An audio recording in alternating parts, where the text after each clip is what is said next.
बोलो जयकारा, बोल मेरे श्री गुरु महाराज की जय। तो भाग्यशाली गुरुमुखो श्री श्री 108 श्री सद्गुरुदेव दाता दयाल महाराज जी के आशीर्वाद और उनकी अपार अनुकंपा से आनंद दृष्टांत संदेश का द्वितीय भाग पाठकों के सम्मुख रखते हुए हमें बड़ी प्रसन्नता हो रही है।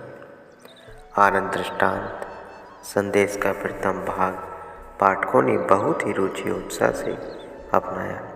इस ग्रंथ में लिखे जितने भी अर्वाचीन वह प्राचीन दृष्टांत हैं, सभी व्यक्ति पथ पर चलने वालों के लिए आज पथ प्रदर्शक का कार्य कर रहे हैं, क्योंकि इनमें भक्ति और प्रेम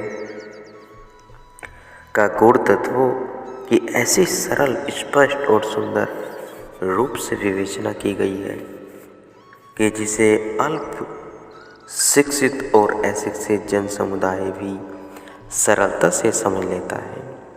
किसी भी गूढ़ तत्व को समझने अथवा समझाने के लिए दृष्टांत बहुत ही सहायक होते हैं। इसी उद्देश्य को सामने रखकर आनंद दृष्टांत संदेश की रचना की गई। प्रथम भाग की तरह आनंद दृष्टांत संदेश के दूसरे भाग में भी दृष्टांतों के माध्यम से भक्ति का सच्चा अर्थ क्या है,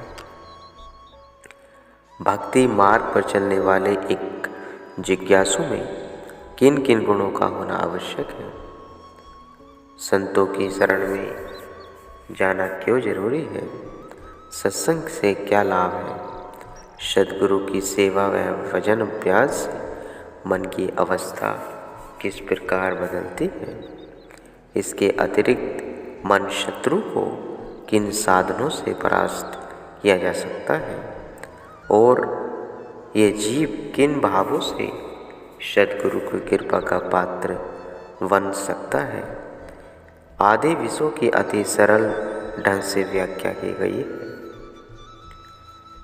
आनंद दृष्टांत संदेश के प्रथम भाग की तरह द्वितीय भाग भी दृष्टांत आरंभ करने से पूर्व उस दृष्टांत के भाव को प्रसंग रूप में लिख दिया गया है, जिससे पाठकों के दृष्टांत के विषय को समझाने में आसानी हो। साथ ही दृष्टांत की समाप्ति पर उसका भावार्थ भी लिख दिया गया है।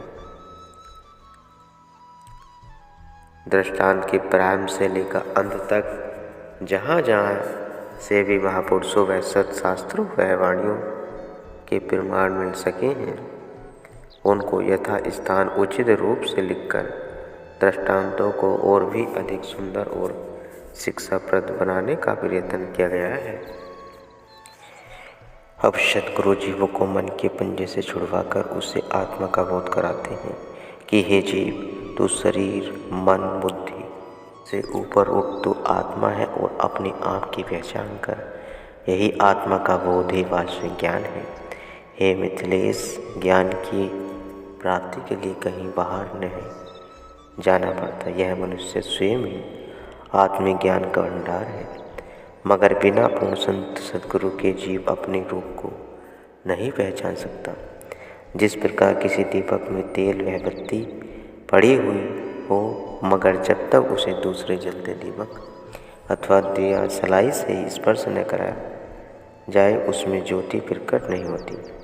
इसी प्रकार सद्गुरु के बताए नाम वह शब्द के अभ्यास से उनकी पवित्र सेवा से जिज्ञासु के हृदय में नाम व भक्ति का प्रकाश पैदा हो सकता है। हे राजन, अपने अनेकों विद्वानों की सभा बुलाई और आप उनसे आत्मज्ञान लेना चाहते थे, मगर जब वे स्वयं ही इस विद्या से अल्पज्ञ थे, फिर वे आपको क्या ज्ञान दे सकते थे। पूर्ण ब्रह्मनिष्ठ सद्गुरु ही आत्मा की लक्ष्यता करा सकते हैं। राजा जनक ने हाथ बांधकर नम्रतापूर्वक विनय की, प्रभु बताइए मुझे वह साधन और आत्मज्ञान कराएं। मुनि बोले, राजन, हम जैसा कहें आप हमारी आज्ञा मानते जाएं। राजा ने कहा क्या आज्ञा है मेरे लिए प्रभु? ऋषि बोले, राजन आप जाएं और जहाँ इन राज कर्मचारियों ने जूते उतार रखे हैं उनमें बैठ जाए। राज ऋषि बड़े ही प्रशांत भाव से मुनीश्वर की आज्ञा का पालन करते हैं। सारी सभा ने भी राजा जनक जी पर एक दृष्टि डाली, परंतु सब के सब अवाक हो ही रहे। 5 मिनट तक कौतुक हुआ, क्योंकि राजा जनक जी पूर्व जन्म के संस्कारी पूर्ण आत्मा, सच्चे मुमुक्ष और आत्मा ज्ञान के पूर्ण अधिकारी थे। जब उन्होंने ज्ञान प्राप्ति के लिए अपना तन मन व धन संकल्प करके गुरुदेव को समर्पित कर दिया तथा अपने लोक लाज आदि का भी परित्याग कर बिल्कुल निर्माण हो रहे थे, तो उनका मन अपने राज्य, परिवार, धन और तन के समस्त व्यापार से उस समय बिल्कुल हट गया।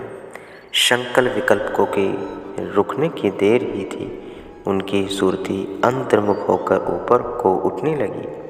तब ऋषि जी ने अपनी कृपा दृष्टि से रूहानी दात बख्शीश कर दी, जिसने उनकी अंतर्दृष्टि खुल गई और गुरु कृपा से उन्हें सच्चा आत्मज्ञान हो गया।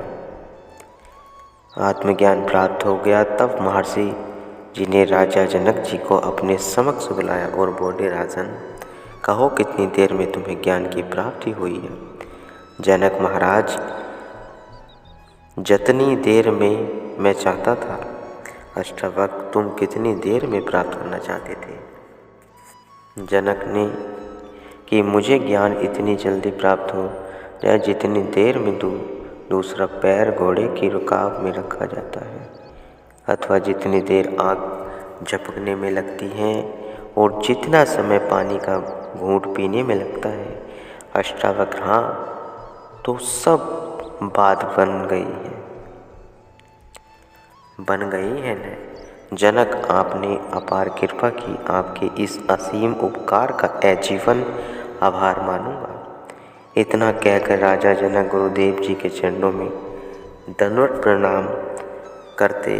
अष्टावक्र जी उन्हें उठाते और इतनी बात कहकर वहाँ से विदा होते कि इस समस्त राज्य को अब हमारा समझकर तुम इसकी सेवा करो। इस रीति से शासन करते हुए तुम्हें इस राजपद पर अभिमान नहीं होगा। यह राज्य अब तुम्हारे हाथों में हमारी ही धरोहर है। इसके पश्चात अपने गुरुदेव के आदेशानुसार राजा जनक जी राज्य का संचालन करने लगे। अपने गुरुदेव के वचनों का अक्षरश आचरण करने से भी महाराज जनक जी विधेय मुक्त महापुरुष की उच्च पदवी को प्राप्त कर गए। तात्पर्य यही कि बात सर्वदा स्मरण रखनी चाहिए कि सच्चे ब्रह्म ज्ञान की प्राप्ति यदि कहीं से भी जीव को प्राप्त हो सकती है तो वह केवल पूर्ण रूहानी संत सद्गुरु से।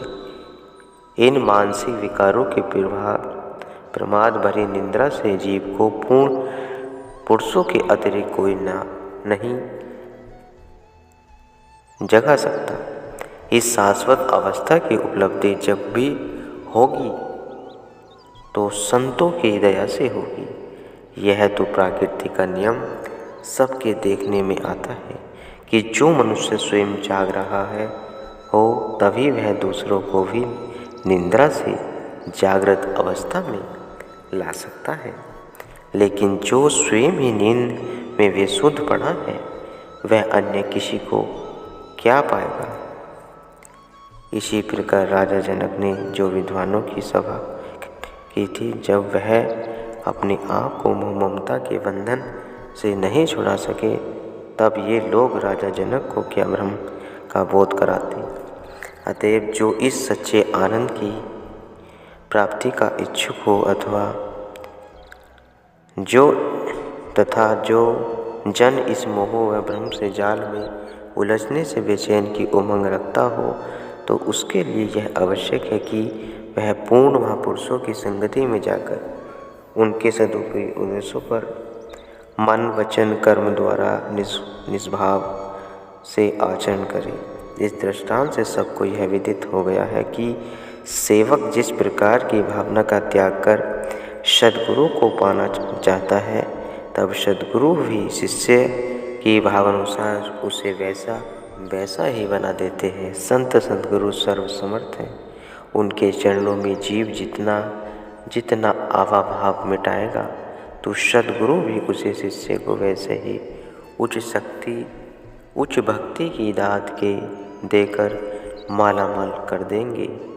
गुरुमुखो।